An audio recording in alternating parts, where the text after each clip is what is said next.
Desde os tempos mais antigos, a humanidade se depara com a ideia de justiça divina. Mas o que significa ser julgado por Deus? Ao longo da Bíblia, vemos relatos de eventos em que Deus intervém na história humana de maneira poderosa, muitas vezes trazendo sinais e punições para corrigir o rumo da humanidade. Um dos exemplos mais marcantes desse julgamento divino aconteceu no Egito, quando Deus enviou 10 pragas devastadoras como resposta à opressão do povo hebreu. Mas essas pragas foram apenas castigos? Ou havia um propósito muito maior por trás delas? A história do Êxodo é uma das mais impactantes das Escrituras. Deus escolheu Moisés para libertar seu povo da escravidão e conduzi-lo à terra prometida. No entanto, Faraó, o governante do Egito, se recusou a permitir a saída dos hebreus. O que se seguiu foi um embate entre o poder do Deus verdadeiro e as divindades egípcias. Um confronto que culminou em 10 pragas avassaladoras que desmantelaram a estrutura do maior império da época. Mas será que esses eventos se limitam ao passado? Ao olharmos para o mundo de hoje, percebemos que os mesmos princípios de julgamento e libertação ainda estão em ação. As pragas não foram meros fenômenos naturais. Elas carregam mensagens profundas sobre idolatria, justiça e redenção. Esse vídeo vai te levar por uma jornada de reflexão e descoberta, explorando o verdadeiro significado das pragas do Egito e o que elas nos ensinam até os dias de hoje. Se você acredita que Deus continua falando conosco através da história, então esse vídeo é para você. Vamos mergulhar nessa narrativa fascinante, analisando cada uma das pragas, suas implicações espirituais e os ensinamentos que podemos aplicar na nossa vida. E no final, você poderá responder a uma pergunta fundamental: o julgamento divino é um ato de crueldade ou de amor? Prepare-se para uma viagem pelo tempo, onde mistério, fé e revelação se encontram. Pegue sua Bíblia, fique até o final e descubra como as 10 pragas do Egito ecoam até os dias de hoje. A história das 10 pragas começa muito antes da primeira calamidade cair sobre o Egito. Tudo tem início com um povo escravizado, preso sob o domínio de um império poderoso. Os hebreus, descendentes de Abraão, Isaque e Jacó, haviam se multiplicado em terras egípcias, tornando-se uma grande nação. Esse crescimento, no entanto, foi visto como uma ameaça pelos faraós, que passaram a oprimir esse povo com trabalhos forçados e um regime brutal de escravidão. Por séculos, os israelitas gemeram sob o peso da servidão, clamando por libertação. Mas Deus ouviu o clamor de seu povo. A Bíblia nos diz que ele se lembrou da aliança feita com Abraão e decidiu intervir de forma sobrenatural. Foi então que chamou Moisés, um homem que havia crescido na corte egípcia, mas que após um erro trágico, fugiu para o deserto. No Monte Horebe, Deus apareceu a Moisés na sarça ardente e lhe deu uma missão: voltar ao Egito e confrontar Faraó com uma ordem direta: deixe o meu povo ir. Faraó, no entanto, não era um governante qualquer. Para os egípcios, ele era considerado um Deus vivo, um intermediário entre os homens e o divino. Ceder às ordens de um Deus estrangeiro seria um golpe contra sua autoridade e contra todo o sistema de crenças do Egito. Por isso ele resistiu, endureceu seu coração e recusou-se a libertar os israelitas. Essa recusa marcou o início de um embate entre o Deus de Israel e os deuses do Egito, um confronto que culminaria nas 10 pragas. A escravidão dos hebreus não era apenas uma condição física, mas também espiritual. Assim como o Faraó não queria libertar os israelitas, muitas vezes o pecado nos mantém presos, impedindo-nos de viver a liberdade que Deus deseja para nós. O Êxodo não é apenas uma história do passado. Ele é um reflexo da luta espiritual que travamos todos os dias. Deus continua chamando seu povo para fora da escravidão. Mas será que estamos dispostos a responder ao seu chamado? A resistência de Faraó à ordem divina nos ensina uma lição poderosa. Quando endurecemos o coração contra Deus, colhemos as consequências. O que aconteceu com o Egito após a negativa do Faraó foi um exemplo claro de que ninguém pode desafiar a Deus e permanecer impune.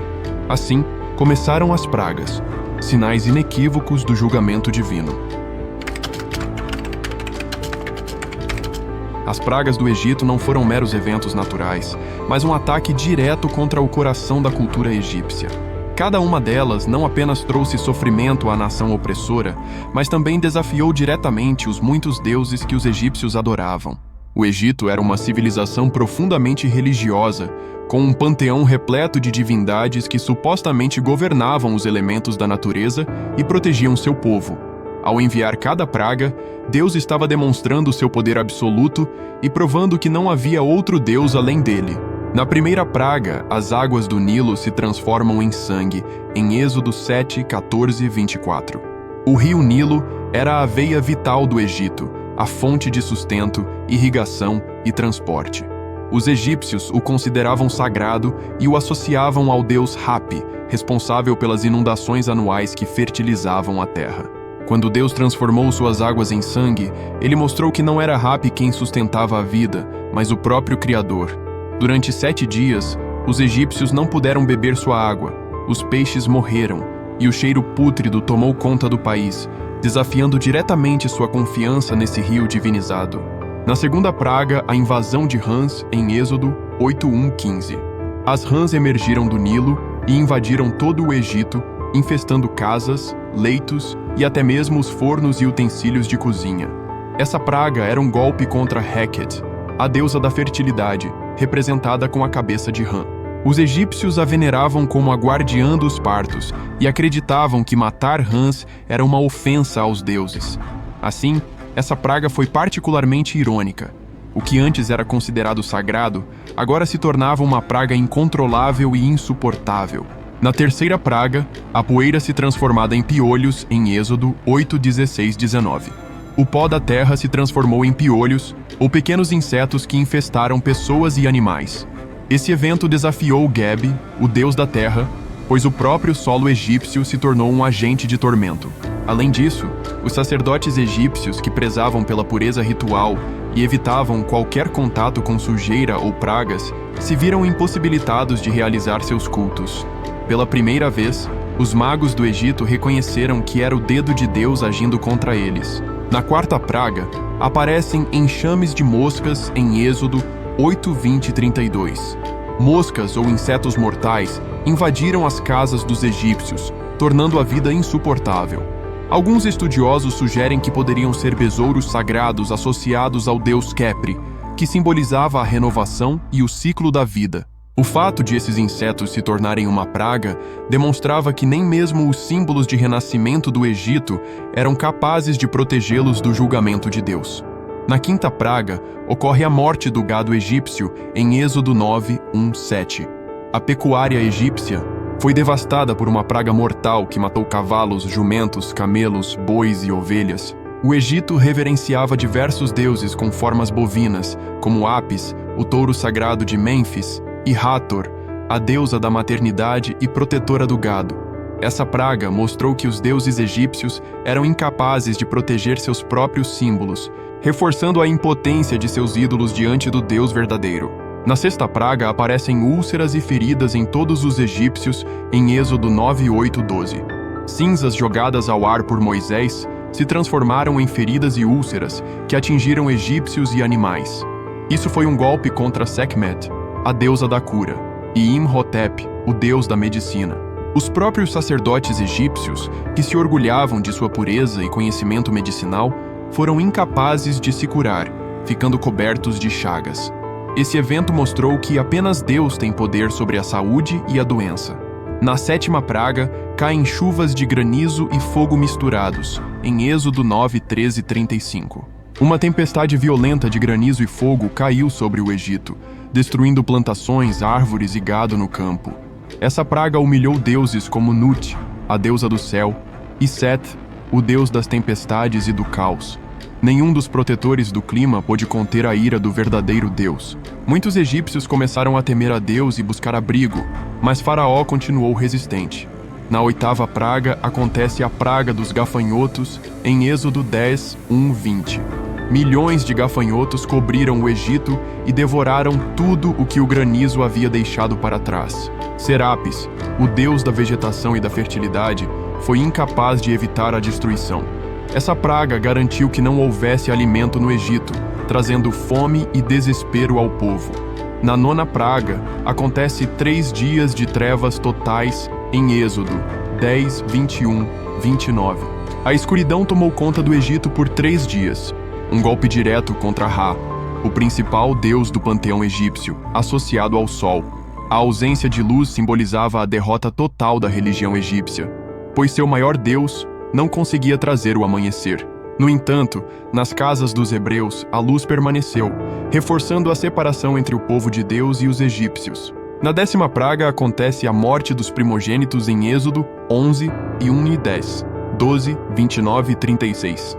A última e mais devastadora praga foi a morte de todos os primogênitos egípcios, desde o filho de Faraó até o mais humilde servo.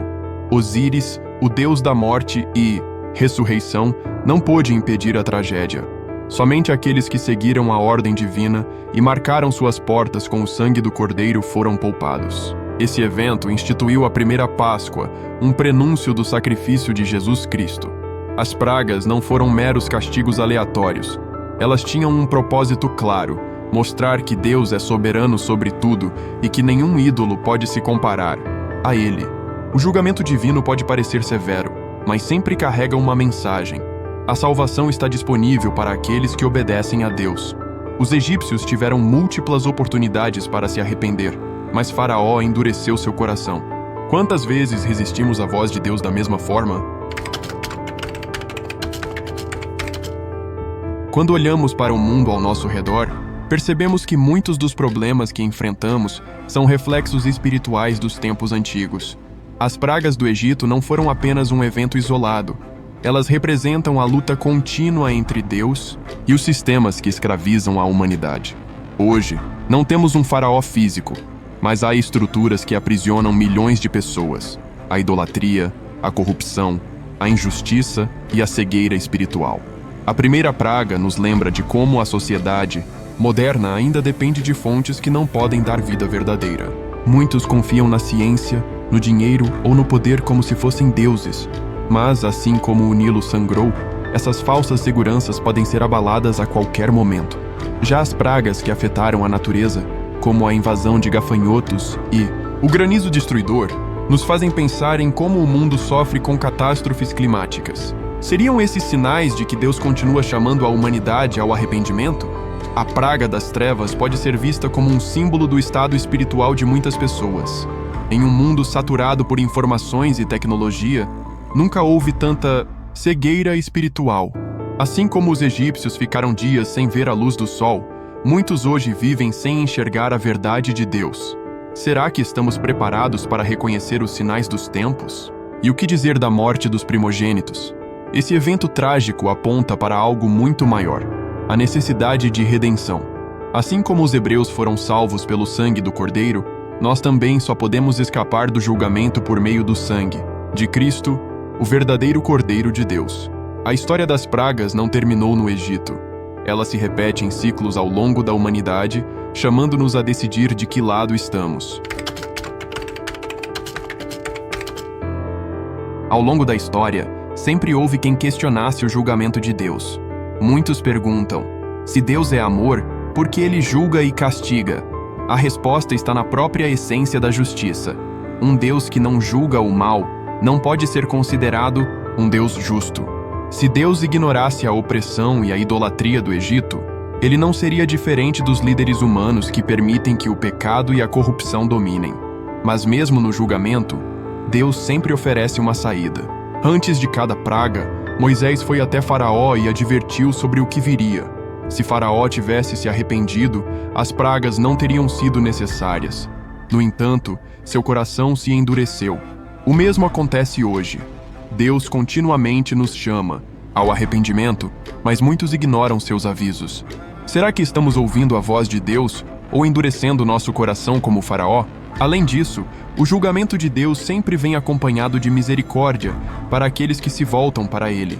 No meio da destruição das pragas, os hebreus foram poupados. Assim também acontece hoje. Enquanto o mundo enfrenta crises e desastres, aqueles que confiam em Deus encontram refúgio. Isso não significa que os justos nunca sofrerão, mas sim que há esperança e salvação para aqueles que obedecem à vontade de Deus. A questão não é se o julgamento de Deus virá, porque a Bíblia nos diz que ele virá novamente. A pergunta é: Estamos preparados? Assim como as pragas anunciaram a libertação do povo de Deus no passado, a Bíblia nos avisa que um novo julgamento virá antes da volta de Cristo. Será que estamos atentos aos sinais dos tempos? A história das 10 pragas do Egito não é apenas uma lembrança do passado, mas um aviso e um convite para o presente. Deus mostrou seu poder, julgou a injustiça e libertou seu povo da escravidão.